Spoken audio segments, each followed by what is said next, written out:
welcome to today's episode of the Work at Home Rockstar Podcast. Super excited today. I've got a very interesting guest here. He's managed to land a remote job, a remote high-paying job, actually, doing work from home for a company. And now he has a business where he actually teaches people how to go do that. So if that's what you're looking for, this is going to be a great episode. I'm excited here to be rocking out with On Pay. On, hey, are you ready to rock? Yeah, super excited. Beautiful. So the first question I have, which is same for everybody, is we always start off on a good note. So tell me a story of success in your life or your business that people can learn from. So my entire life, people told me that you need to have a degree to be even qualified for a job, and you need to have a degree to be qualified for a successful career, a stable career. And so I didn't want to listen to them. And when I dropped out, I was able to get started in my digital marketing job. And I started out with no experience. I didn't have any special technical skills, no computer programming knowledge or anything. And I didn't have a degree. So the moment where I got my first step in my career and they hired me, that was when I realized that everything else was not true at all. Yeah, absolutely. Well, I mean, sometimes it might help, but it's not a guarantee. You don't need any of that stuff in order to Exactly. go get something. So why did you decide to take that risk anyway? So when I started, it was very expensive. I was in California, and it was a massive burden, not only for me to think about it, but for my parents. And not only this, when I was talking to other people, they were telling me, a lot of the degrees aren't going to help you get a job, like you just mentioned. So I had to ask them what kind of degrees would help me, get a stable career at that point. And they would say basic stuff like accounting, engineering, and then the obvious ones like become a doctor, a dentist, a lawyer. And I really didn't fit doing any of that stuff. So I had to kind of look for an alternative, and that's where I was, researching online, and I was able to get into digital marketing. Right on. Yeah, well, so I do have a degree. I have a degree in computer science.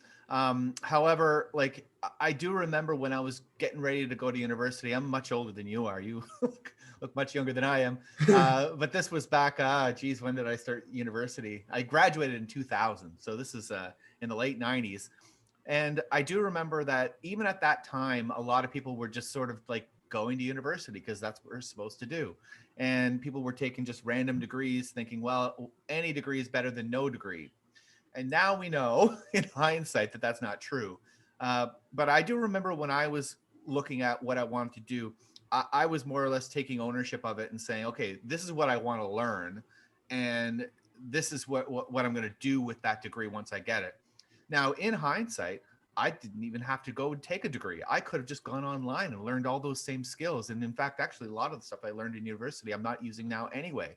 So, when you were out there trying to learn digital marketing, how did you find the right courses? So it was really hard to find the right courses at that time because there's not that many people that were actually doing it. And the people that were doing it, they all had degrees. So it was really hard to tell if it's like, well, if they got a job, they had a degree, I can't really learn from them. So I had to find the right people who actually don't have a degree that were able to land a high paying career in digital marketing and work with them. So it wasn't really any specific course. It was just working with experts in the field teaching it.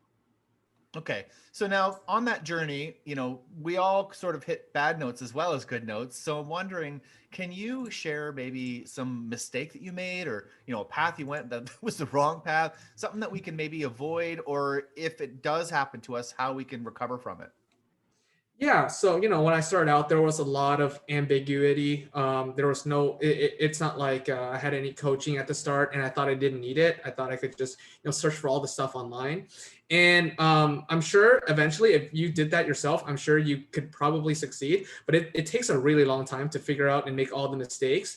It could take you years when instead you could literally just have a mentor teach you today and get you across all the minefields and skip all the mistakes that he went through. So I think that's one of the most important things, because when you don't have a mentor or anyone guiding you and you hit a roadblock, a lot of people just tend to give up because they think that's the end. But when you have a mentor, they usually tell you, I've been in this exact same spot. Here's how you get over it, and here's what you need to do to succeed. And I think that's one of the most important things when when hitting failure or reaching, or doing things wrong. Hmm. Yeah. So now, okay, so we find a mentor, but I mean, I go online and there are tons of people that claim to be mentors and claim to be, gurus in whatever field. So how do you sort of sort through that and find the one that's actually going to be able to, give you some results? Yeah, so it's true. It's really hard to research. You got to really look at the ones in their previous work history, where they were. If someone was just working like a year ago working as accountant, and then a month later he's selling a course, obviously he probably doesn't have enough experience teaching. But if someone actually works in the field for years now, and then he's just teaching other people, and you can see his portfolio, his clients that he's had, the results he's gotten for other businesses, that is someone I would really want to listen to, because he didn't make all his money from selling these courses and teaching people. He actually had a lot of years of experience building up to that spot where he had the authority to teach other people, and he had the actual experience to teach other people. Yep. Right on. Yeah, for sure.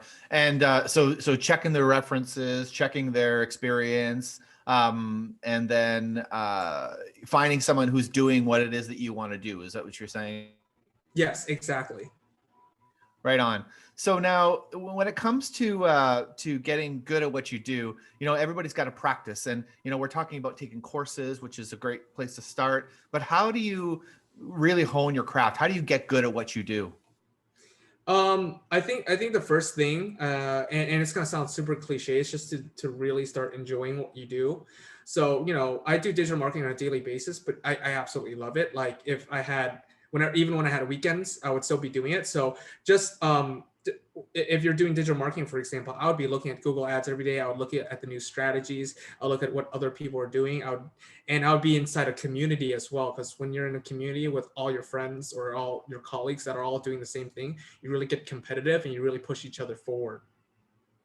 Love it. Okay. So we're going to be looking for a mentor. We're also going to be looking for a community of people that are doing what you're doing. So you're definitely suggesting that you surround yourself around people that are doing what you're doing and are good at what they do, right? 100%, 100%. Yeah, I agree 100%. And I mean, that kind of leads us to the home aspect of it all, because, working from home can be a lonely game from time to time. You're kind of sitting at your computer all day. You don't really have anybody else in the office. There's no water cooler talk and all that stuff. So, how do you stay productive and on task? Is it through these communities that you're talking about, or do you have any other tips and trips for your home office? Yeah, so I have a lot of tips. So, obviously keep the home clean.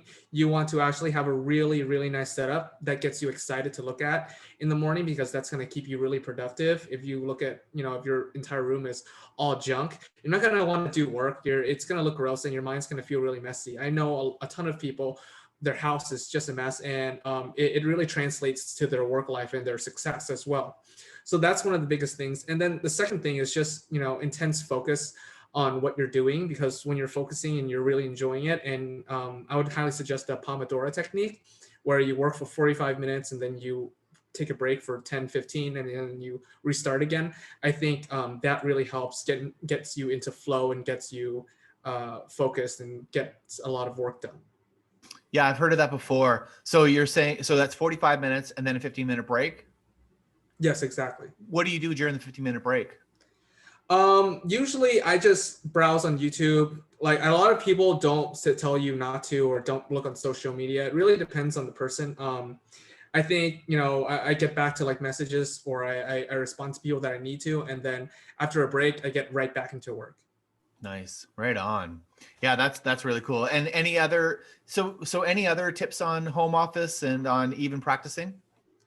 Yeah. So, on practicing, you want to just do what's really important every single day. So, a lot of the times when I am doing marketing, I'm constantly looking at Google Ads. I'm constantly getting used to the features. I'm constantly getting used to like the user interface and everything inside of it, all the little details, because it's your career and you want to get really good at it. Especially if you want to make a lot of money.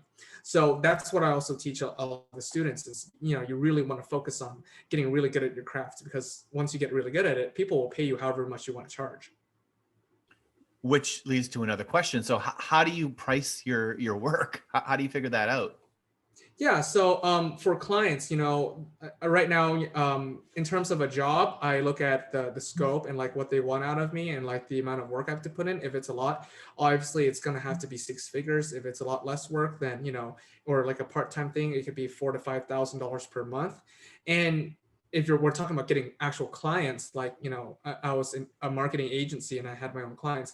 I usually charge a base minimum of $2,000, and then I charge about 15% of advertising spend. This keeps it fair, because the more advertising spend, the more work. And there has to be a minimum amount for it to make sense for me to invest a lot of my time into running their advertising. So, okay, just to be clear with everybody, like, what is digital marketing? How would you describe what it is that you do then? Yeah, so in the simplest terms, it's basically anything that's advertised online. If you see YouTube ads, if you see those ads, you scroll on Facebook, on your phone, or on your computer. If you see images that are popping up when you're browsing the internet, though, that's basically considered digital marketing. And so when you say, because I mean, when we talked in the beginning, you have an actual job, so you work for a company, Yes. but also you said that you could go get your own clients and start your own business doing that as well, right? What would Yes, you exactly. suggest to start with? Like, let's just say someone's brand new. They're like, okay, whatever, circumstances have hit. There's lots of people in that boat right now. And they're like, I need something, and I need something that's going to match my previous salary, which could be somewhere up around the six figures. So where do you start? Yeah, so if you want something really fast and you want to start matching it right away, I would just jump straight into getting clients. There's nothing stopping you from just learning digital marketing every single day and get good every single day as quickly as you can. And then just immediately trying to reach out to your network and then trying to find people to work with and then charging them a minimum fee. And when you do a good job, they refer you to other businesses, and those businesses will keep paying you. Okay.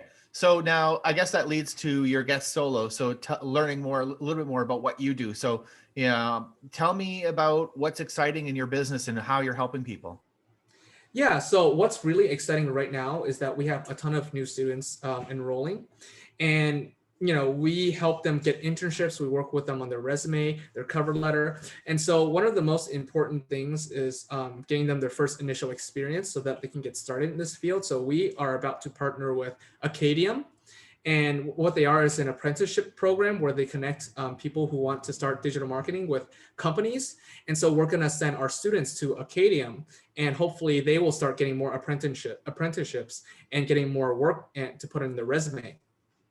So now let's just say I'm listening to this podcast, and who am I if I'm going to be good for this? Like, what kind of skills would I already need to have in order to be a good fit for this academy? Um, that's a good question. I just finished talking to them and their application process. I think you just have to be eager in learning and wanting to improve yourself and really be eager about this new career field. If you're not excited about digital marketing, if you feel like you're going to dread it, then there's obviously no point in applying for Acadium or working with us, because you're just going to give up in a month. But if you're someone like our past students who are super eager to learn, super excited every day, puts in the work, then I can't see any way that you would fail. And I think that would be like the perfect fit for you to get into digital marketing in Acadia. Cool. So now, if you're an eager person, if you're kind of a go-getter, you've got to have some sort of computer skills, I would imagine, in order to be a good fit for this, right? Yeah, so I would say it would be really helpful to learn just the basic computer skills, like basically how a computer works and how websites work, copy and paste, that stuff. But I think all of that can be learned through time. If you just spend a week every day on the computer 8 hours a day, you can learn like the basic computer skills necessary to do digital marketing, because it's not like computer science where you have to learn for months and months and months on end just to learn to code and then get a job. Digital marketing takes actually a lot less time to get started in, because it's a relatively new field. Right, and it's more hands-on. Like with like in my computer science degree, I needed to basically learn the theory behind everything in order to move forward, which is great. It helps me to be able to, switch from task to task and learn new things very quickly. However, in your particular case, you're teaching them. You're teaching them from scratch, what you need to do. and the base of skills that you need in order to be good at digital marketing is probably a lot less. It's a matter of just having the eagerness to want to move forward and learn as you go, right? 100%, 100%. And just based on what you said, I'm sure you had to learn programming languages. You had to, go through this massive learning curve of learning how to code. I took some Java classes in the past, and they take a while to, get used to. But digital marketing is a lot different. It's not like learning a programming language. It's a lot faster. And like you said, it's a lot more hands-on. So that's what we try to get our students to do. We really get them, get their hands dirty, learning advertising, how online marketing works. So you're more on the advertising side. Are you on the graphic design side as well, or? Yeah, so I think that's one of the biggest misconceptions in digital marketing. They think it's a lot more graphic design. And although there is some design case to it, it's actually a lot more numbers and basic math. Like we look at how many people view stuff, how many people watch through. So it's a lot less with design, although it does play a small role in the overall scope. Okay, right on. Well, that's really cool. So tell me, how do we find out more about this? Where do we go? You guys can go to Career Digitize. So careerdigitize.com-free training. So that's FREETRAINING. careerdigitize.com/free training. And I'll put that in the show notes as well so people can look at it. Thank you so much for rocking out with me today on this. This has been really, really, really interesting. And I think there's probably a lot of people that would be looking for either one of those things. Maybe they want to start a business, but maybe they want to just land a really good work from home job. And so, I like that you have that flexibility to be able to offer people some, resume stuff, to go out and get that job that they want as well. So thank you very much for rocking out with me today. Thank you so much. Cool. And to the listeners, make sure you subscribe to the Work at Home Rockstar podcast, and we'll see you next time.